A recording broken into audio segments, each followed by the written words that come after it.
invested a ton of financial resources into you so you can succeed. And then now you have to find a job without the internet or cell phones. So I stand before you today because that was me 30 years ago. So how did I get started in the finance industry? Because nobody ever says they want to become a senior credit officer one day covering private equity funds when you're a little kid, right? Most kids prefer to, be a doctor, they want to be an athlete, an artist, something that's so much more fun. So I attribute my start in the finance industry mostly because of my location. So my parents decided New York City was the best city for jobs, and that's where I was raised. I went to a high school in the heart of Manhattan, and when I was a junior, I went to the school career bulletin posting to look for part-time jobs, because that's how job postings used to be. They were, on a bulletin board, and you had to physically go there and look for something. Very old school, right? So I had to wait till I got home to make the phone call to this place. And they were looking for a bookkeeper. So I went to interview. At the time, I didn't even know what a bookkeeper would do. I took some accounting courses in school, but I didn't even know what it was about. But fortunately for me, the woman who ran the business hired me on the spot. So it turned out to be this elderly woman who had a small office by Penn Station. She and her husband ran a finance leasing business. So her husband was a World War II veteran. He went to study at NYU, and then he started his own business by leasing expensive medical equipment to doctors locally, and also leasing freight trucks to Fortune 500 companies. And their biggest client was Union Carbide. For those of you know, it's a chemical company that's owned by Dow Chemical. So my job was just to make sure that invoicing was billed monthly to their clients, and checks had to be deposited like daily. They would get like incoming checks. It was a really lucrative business for a small mom and pop. But that's what I did back then. I would walk across the street and deposit banks, stamp all the checks, because back then we didn't have electronic banking.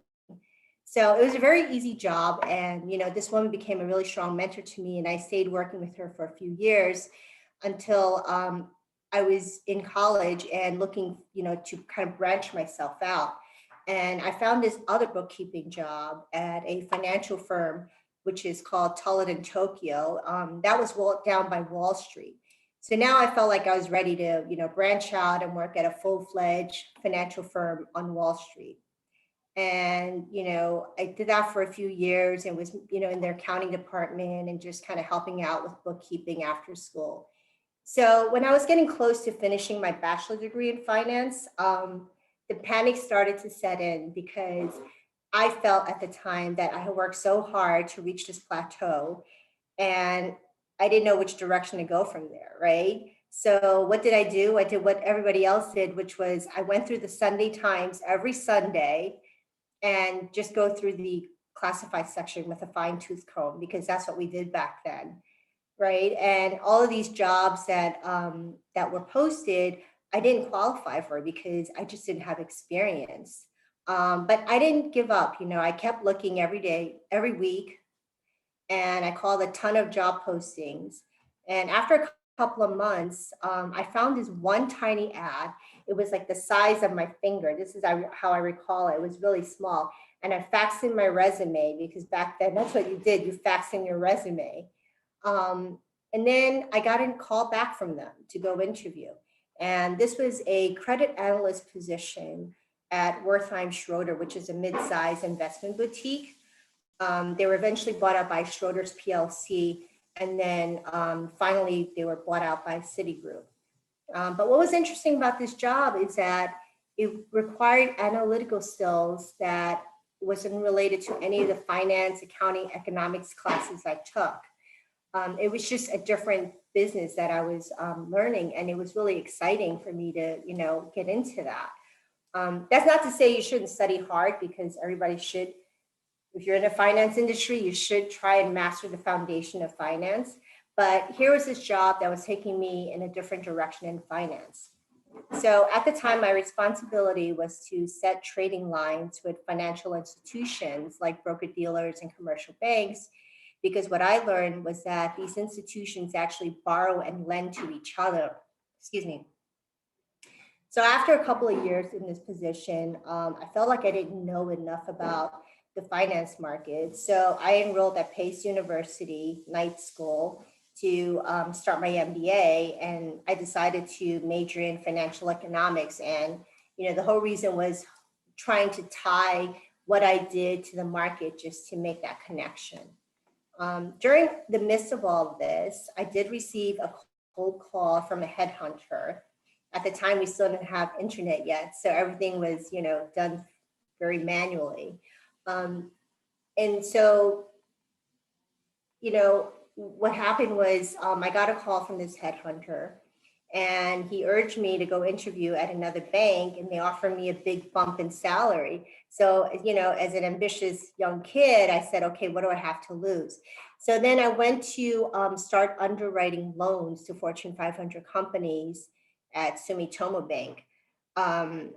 And by the way, all of these analytical jobs, they require really strong business writing. So if that's a position that you're looking to do, just continue studying and master those types of skills. So, but it was with this job that I started to analyze cash flow statements and learn to interpret footnotes and the audited financials to learn about a company's liquidity events. And after I received my MBA, I went to work at Morgan Stanley. And here is where I started to cover hedge funds. I want to say this is kind of where my career took off, because in the 1990s, hedge funds were like a really big mystery to the finance industry. Banks knew that this was a very lucrative business to get associated with, so they poured a lot of resources and tried to demystify the whole business. And just to be clear, I never worked at an actual hedge fund. So my career has been in what we call the sell side of the business, which means that I'm with the banks providing liquidity to these hedge funds and private equity funds. So anyway, I was one of the first, analyst team to uncover the business model. And it wasn't easy at the time because hedge funds were very secretive. They didn't want to provide transparency, even though they needed the banks to help finance their business. So because of the private nature of these investment vehicles, we as bankers had to go and visit all these clients at least once a year to, one, make sure they're legitimate business, and then two, complete our due diligence and justify why we're willing to trade with these private vehicles. So eventually you learn who the clients are. You get to know who the big players are, and those were the ones that were easy to work with. And my main responsibility was just to underwrite trading lines to hedge funds. And because Morgan Stanley was a big financial firm, they were very active in almost every financial product. So I learned how to not trade, but I understood the products of derivatives, foreign exchange, prime brokerage, repos, just, the whole gamut, just because of the nature of Morgan Stanley. And all of these financial products and clients at the time were considered fairly complex structures. So that's where I found my market niche.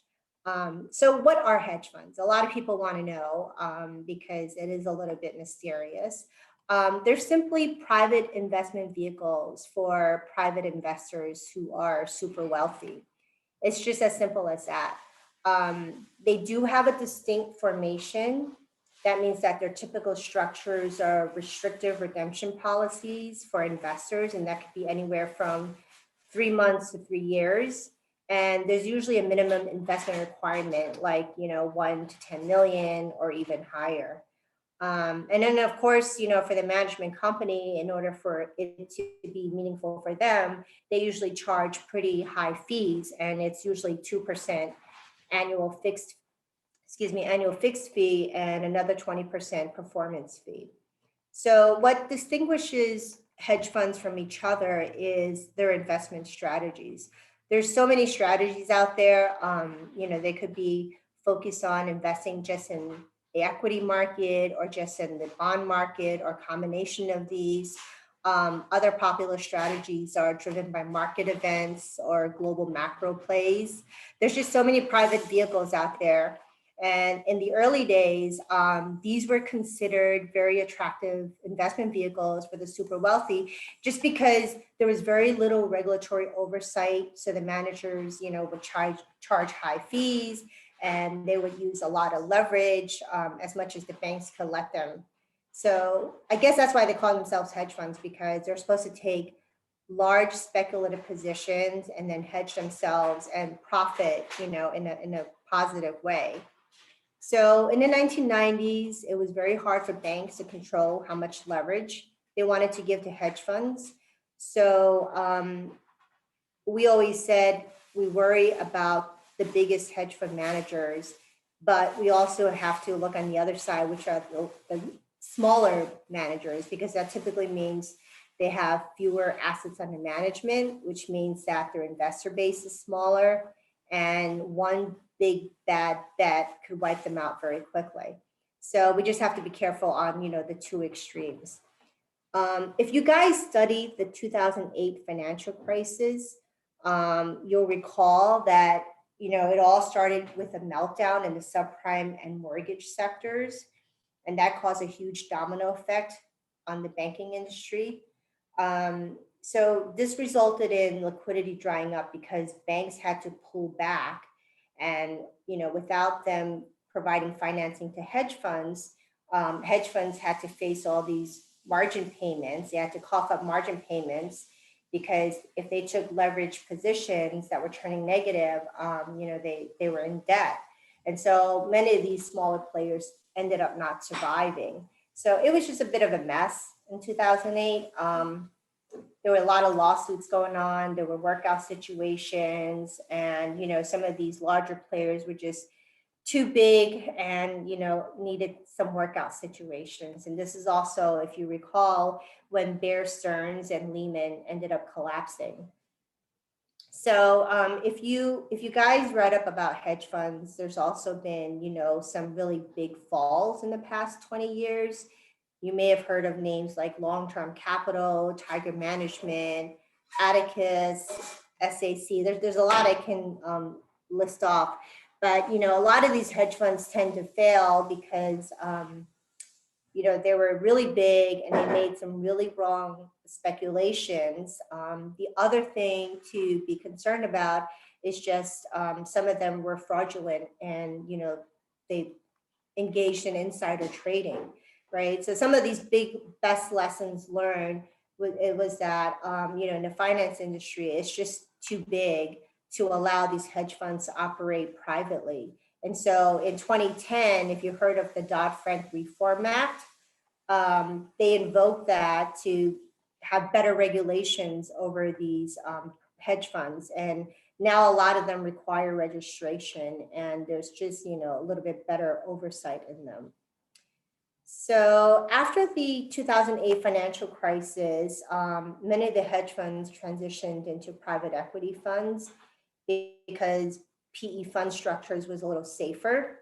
And they were safer because it required investors to commit in locked up periods, usually 5 to 10 years. So this way, instead of pulling out in 3 months, you had to commit for 5 to 10 years, which meant that, the liquidity would remain because you could typically ride out financial waves. So I spent 10 years at Deutsche Bank. I started out as an underwriter managing a portfolio of hedge funds for capital markets products. After the financial crisis in 2008, I spun out on a team to cover private equity funds because that was a market that started to take off. And then in 2014, I kind of felt like, the market was saturated with private equity funds and hedge funds as everybody was, getting up to speed with it. So I went into private banking. I became a portfolio manager of super wealthy individuals for a few years.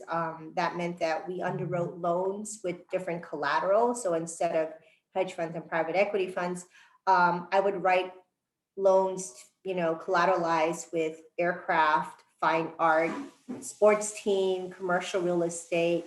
So it's a really different market. But the bank always wanted me to cover some private equity because, that's always very lucrative. In 2017, I just decided I needed to move on, and there was an opportunity at Citibank because the private equity capital call line business was exploding. And so I went there to specialize in just covering private equity funds. So I returned back to that market. And then I was basically underwriting deals, all day long. It was such a huge business, and it represented a huge revenue generator for the bank. So last September during COVID, I actually changed and moved over to Silicon Valley Bank as a senior credit officer, which means that now instead of underwriting deals, I'm just approving the deals.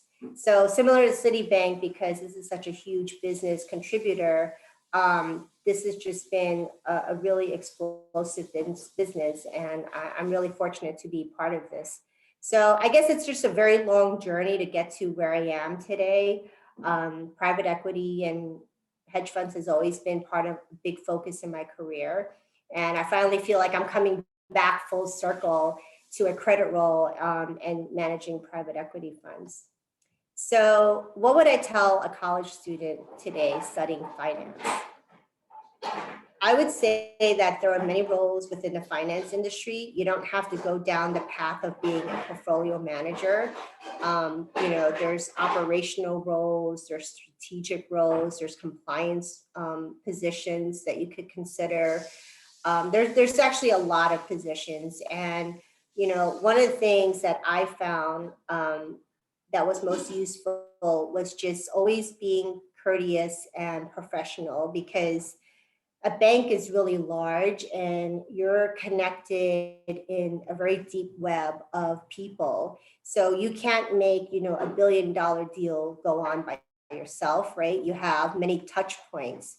So one of the bigger tips I do want to share with you guys is to always be professional and courteous and cordial, even when you go to those network fairs and you meet people, because they remember you for that, right? So it takes like a lifetime to build a reputation and a quick 5 seconds to blow it. So I always tell my kids, never burn bridges, always be positive.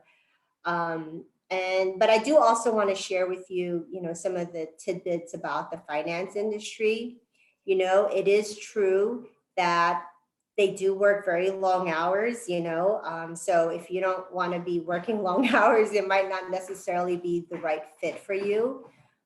It's true that it is very competitive, because you're there to make a profit, right? Especially if you're in a sales and investment role, it is very competitive.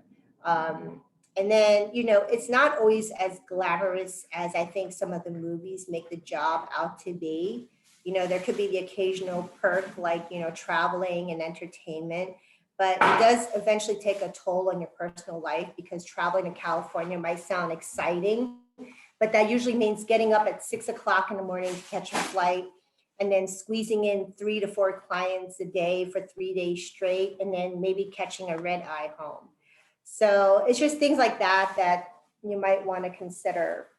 And after telling you all this, if you're still interested in a finance role, then I would suggest, making use of resources in your job search. Banks today are really good with offering internships and analyst programs for college students. In the summer, consider taking intern positions, to get experience and add to your resume. Look into the analyst programs, because these big banks, they offer like year-long programs for students. You rotate and, you travel all over the world and you get to learn different roles. It's basically, training on the job and getting paid for it. Also consider joining career social networks and attending different finance fairs, once COVID is over.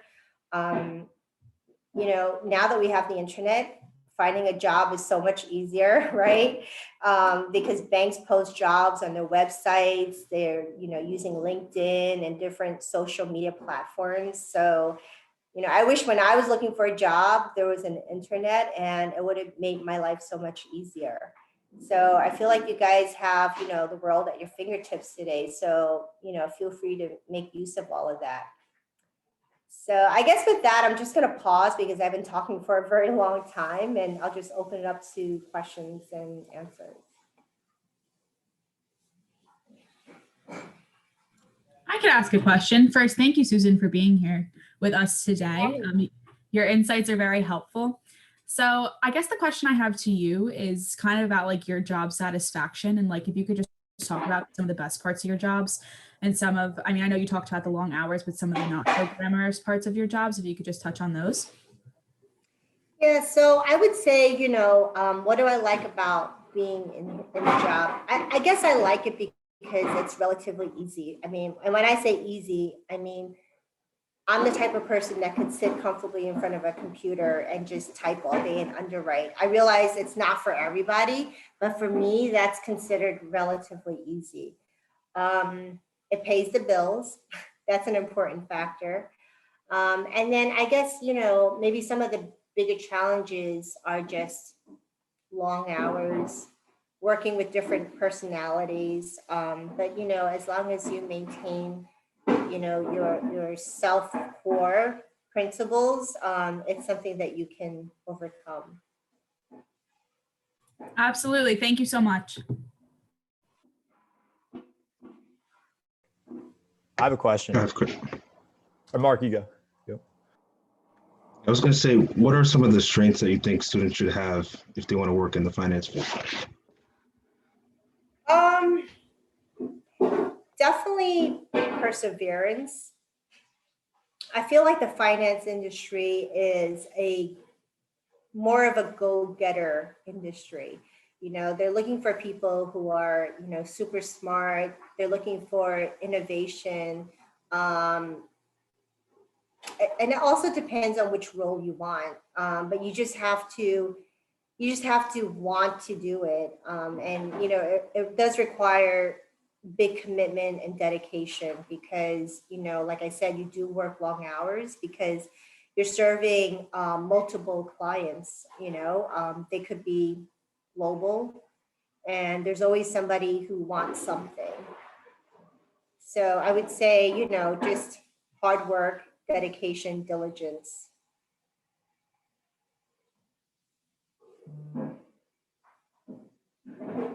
Brian, your question? Sure. So you mentioned how important like internships are and roles to like get you more immersed in the finance industry. In Silicon Valley Bank, what do you guys offer in terms of, say, finance internships and programs, but also like accounting students too, which make up around half of our chapter here, in finance a little under half. So what can you offer students who might be trying to find an internship right now? I believe there is an internship program here. I believe they also have rotating program. I'm not that familiar with it, but I would encourage everybody. This is what I would do if I were a college student today. I would go through every bank's website and just look up jobs, job search. A lot of these banks also do recruiting in universities. So, if there's a job fair going on, attend there. And I would also suggest, putting together a resume, so when you show up at the job fair, you can drop off your resume if that's something that they're collecting. But, banks are always looking for good talent, and they'll go to multiple cities, not just New York City. They'll, they want to find good talent, and, it's everywhere. I have a question. So when you transition from from one bank to another, how was it, and what are the challenges that you faced, and what skills did you gain from it to overcome those challenges? So I will say it does take perseverance when you're changing jobs because everything is new, right? You have to find where the printer is.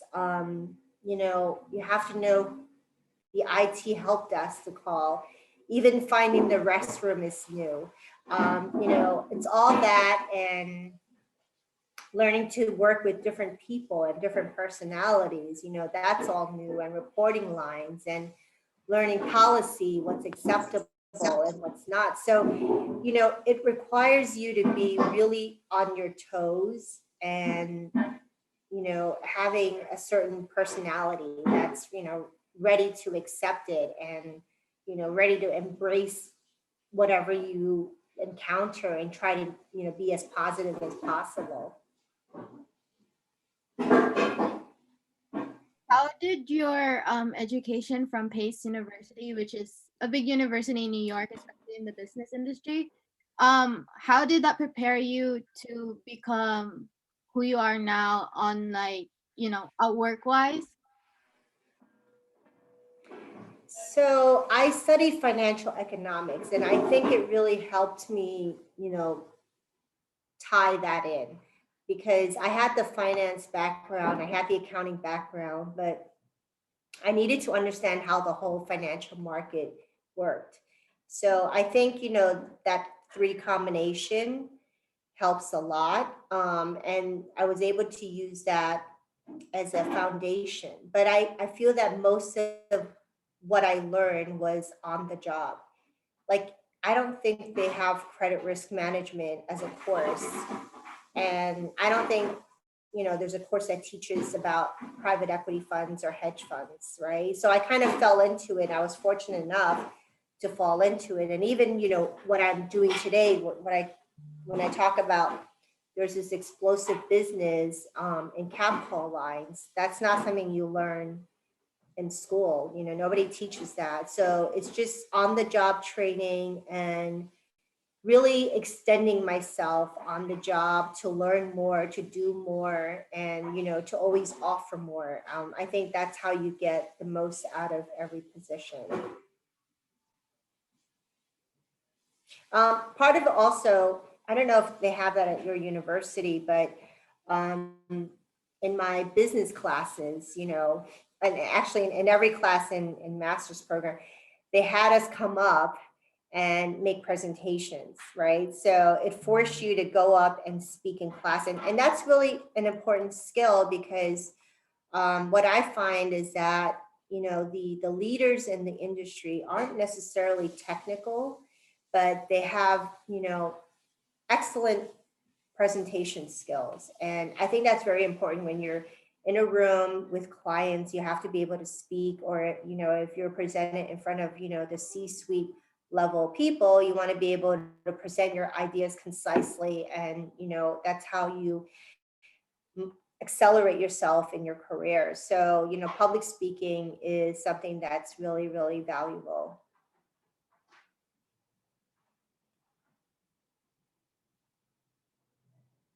And an additional question. Right now at FDU, we have a data science minor, but a lot of our students are actually interested in not just financial advising, but also as a financial analyst, which is your job for many, many years now as an analyst. So what can you really advise on the skills we need to focus when we are in class learning about data analytics, about conducting analysis on financial statements and all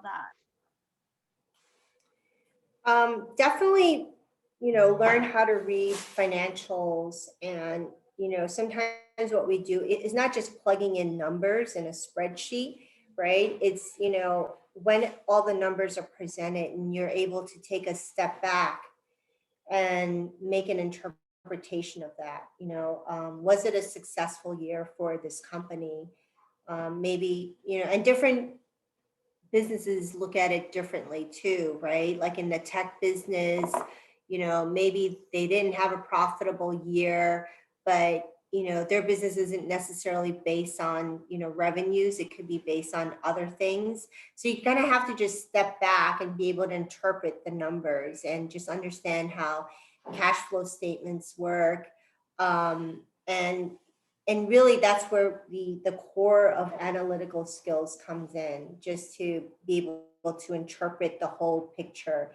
And then I would say an important part of that is the diligence process, which is, having a face-to-face with the client and understanding what some of those missing pieces are, because there's probably an explanation of why certain things, are presented a certain way. And, you just need to get behind the numbers sometimes. And why did you choose Silicon Valley Bank to apply to or to be an employee at? It's interesting because I was pretty happy where I was, but I had a friend who called me. Actually, the position, let me step back. The position was presented to me prior to, and I had recommended another friend to take that position. And she was so happy there. She kept bragging about it to me. And, after a while I said, all right, well, if there's an opening, let me know. But I kind of said it, as a passing comment. And eventually something opened up. And so I was presented with the position for a second time. And, I just went in to take a look, and I really like the culture at Silicon Valley Bank. I don't know if it's maybe because it's, Silicon Valley, it's, it's California, but their culture, I would say, is very unique within the finance industry. I think they started out first as a local California culture, which, just grew massively. And, the good thing is they kept the positive culture with them. To me, it's more hip, it's more, new, it's more fresh. They're very innovative, very inclusive. And, I really like their culture there, which is very different than all the other banks I've ever worked with, which is much more conservative, much more traditional. Here at Silicon Valley Bank, we can go into senior meetings with our baseball caps on. Not that I would do it, but there are some people who do that, and that's okay. That would never be accepted at the other banks I've worked in. It was just very, very different culture. But I went over because I really like the culture there, and I've been extremely happy ever since.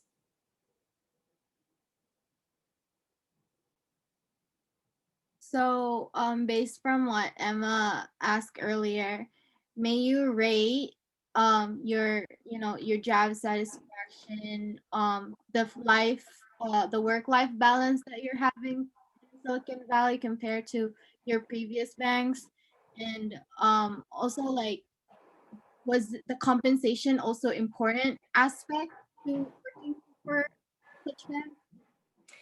So I would say that the banking industry has evolved. When I first started, you were expected to physically be at the office and really long hours.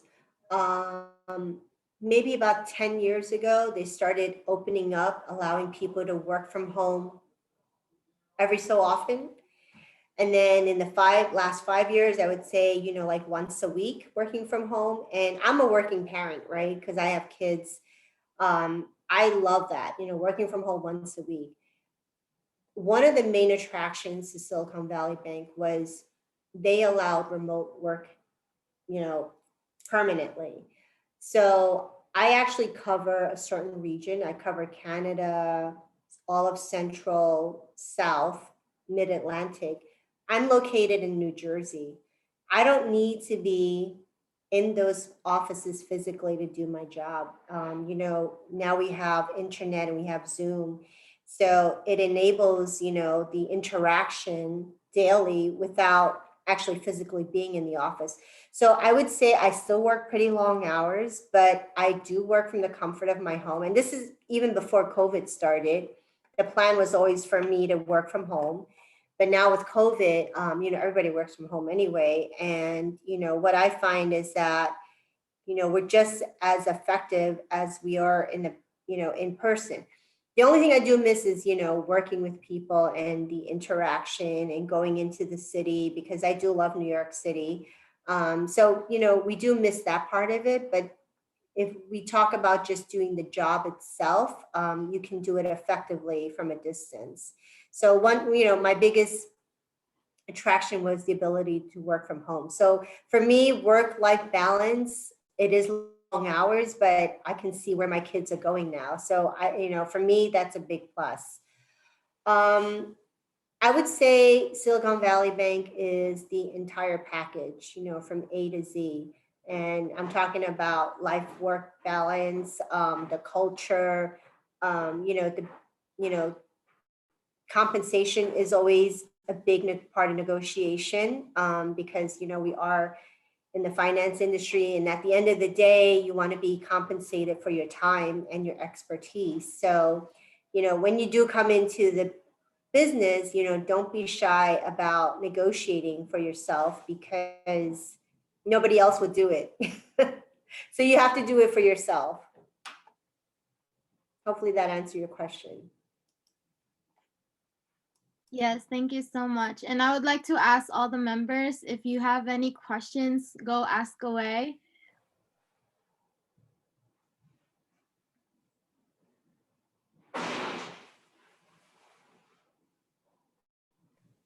Sure, I have another question.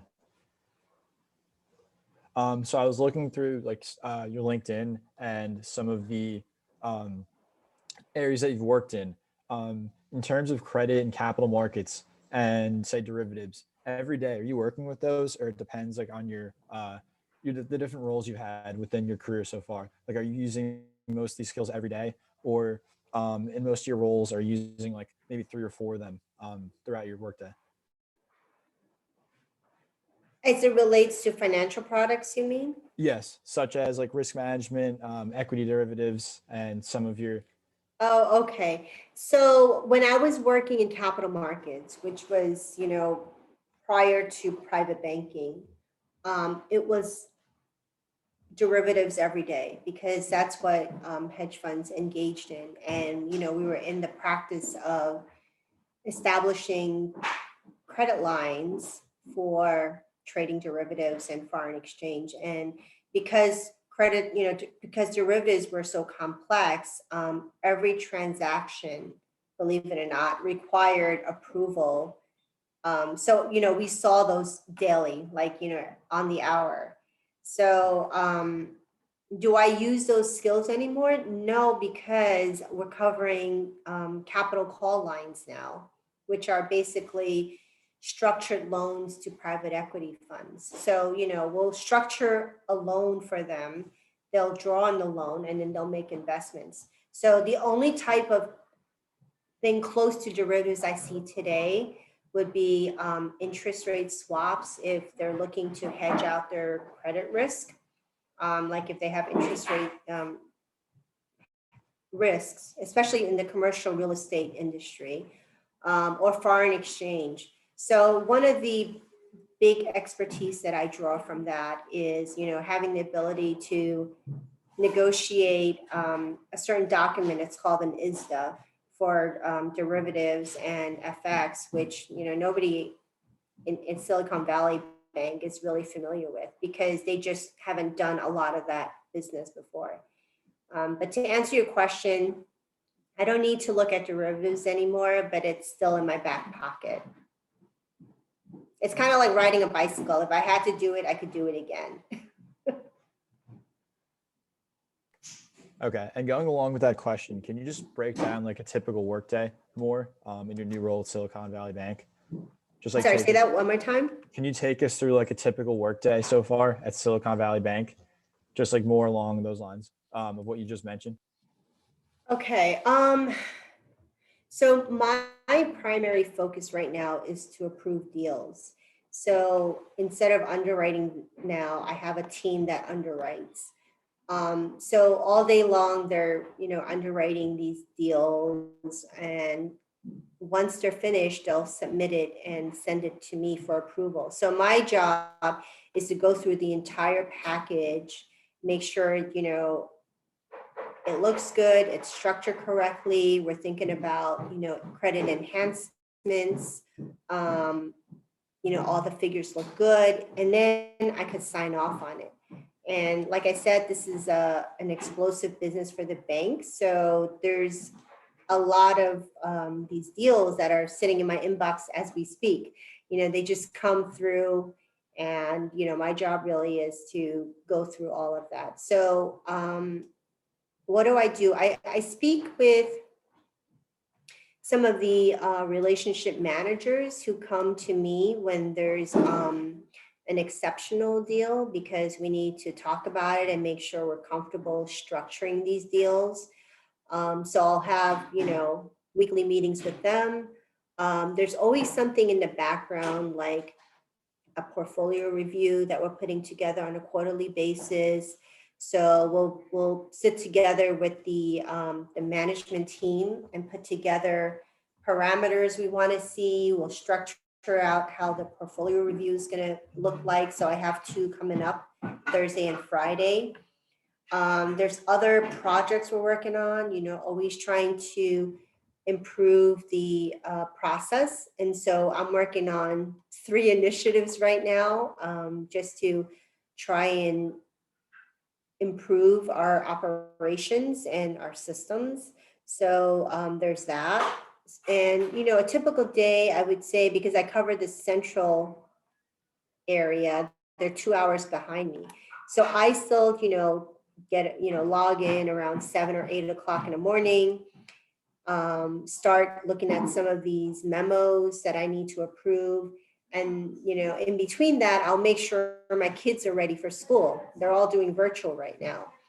And then I'll go back and, continue doing a little bit more prep for the day. And that's, right around 10 o'clock is when my central team will start logging in. And then I'll have, various meetings set up with them throughout the day. And, there's just different approval processes, different meetings, different weekly meetings that, are going on. And then around, 5 o'clock is when, I try to stop the meetings, because at some point, I need to go back to doing some of the approvals, and I'll probably work for another couple of hours before I have dinner with my kids.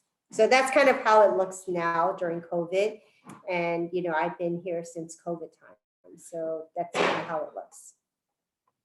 I do log in sometimes on the weekends as well, just because there's just so much work, which I guess is a good problem to have.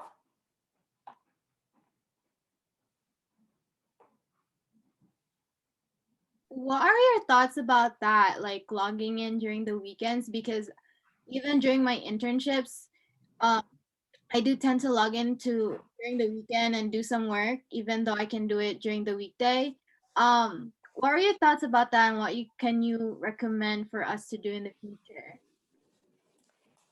So I feel like, when you're senior enough, you're bound to have a bigger responsibility role. So honestly, I don't mind working a few hours on the weekend, even though the company does make it a point. They're trying to improve this, because I guess a lot of other people were complaining about long hours. But I personally don't mind logging in for a couple of hours on a Saturday morning, if there's no sports events going on, or my kids aren't even up yet. I don't mind logging in for a couple of hours just to finish up some stuff. I guess it's all part of just juggling how you want to live your life, right? Like on a Friday, I kind of want to call it quits by 5 o'clock so I can, spend time with the kids, or, meet up with some of my friends, like Brian's mom sometimes, want to just meet up and, kind of chill out. And, on a Saturday or a Sunday, I'll just, pick up the work again. So I guess it's part of the beast. It's and it's just managing your time. Like if you don't mind working longer hours during the weekdays, then, I guess, that could work for you.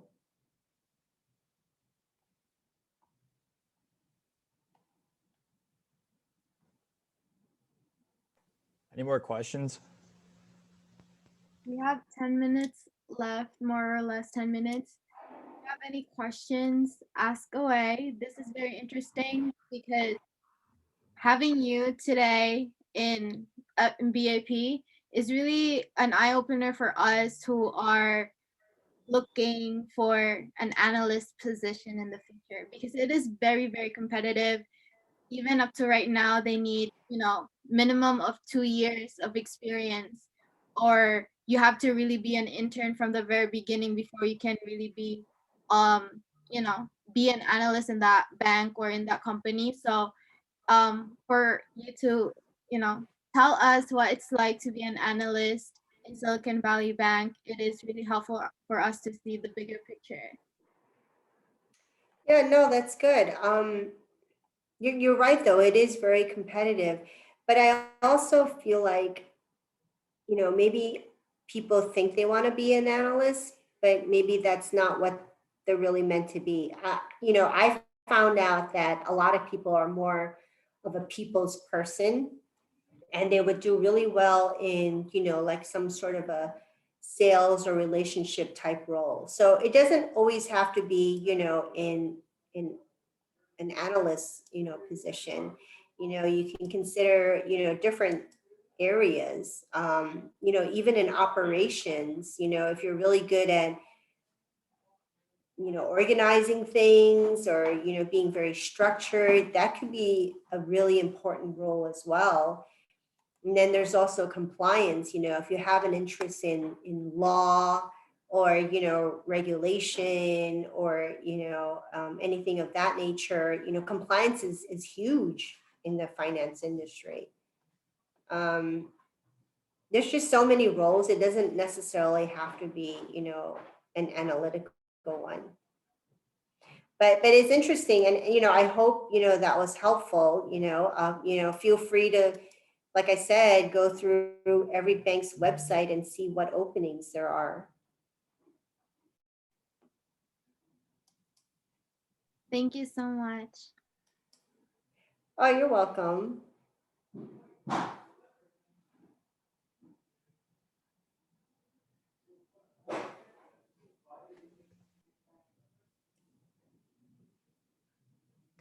All right, so that's the end of the questions for today. Susan, thank you very much for speaking to us. It was an honor to have you on here, and we really like listening to you. A lot of our students like to connect on LinkedIn, so you might get some of those messages and requests. And also, would you mind putting your email address in the chat so students might be able to ask more questions that they might not have wanted to ask today? Oh, sure. Let me see if I can do this. See if this works. Did that work? Yes. Okay. Thank you. Yeah, feel free to reach out and ask for questions. If I can help, I will. I don't know everything, but I can certainly help find the answer. And I hope everyone felt like today was a useful conversation.